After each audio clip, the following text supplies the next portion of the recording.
నమో నమః. వేదిక మీద ఉన్న ఆర్కిటెక్ట్ ఆఫ్ మోడర్న్ భారత్ గౌరవ ప్రధానమంత్రి నరేంద్ర మోడీ గారికి, మన పేదల నాయకుడు గౌరవ ముఖ్యమంత్రి చంద్రబాబు నాయుడు గారికి, నా అన్న గౌరవ ఉప ముఖ్యమంత్రి పవన్ అన్నకి, వేదిక పైన ఉన్న ఇతర గౌరవ పెద్దలకు, ప్రాణాలు సైతం లెక్క చేయకుండా అమరావతి కోసం పోరాడిన రైతులకు, ప్రజలకు నా హృదయపూర్వక నమస్కారాలు.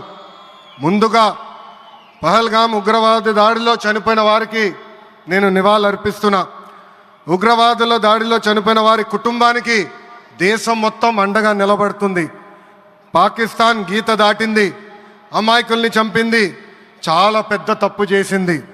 ఒక్క పాకిస్తాన్ కాదు, 100 పాకిస్తాన్లు వచ్చినా భారతదేశం నేలపై మొలిచిన గడ్డి కూడా పీకలేరు. 100 పాకిస్తాన్లకు సమాధానం చెప్పే ఒక్క మిసైల్ మన దగ్గర ఉంది. ఆ మిసైల్ ఏంటో తెలుసా?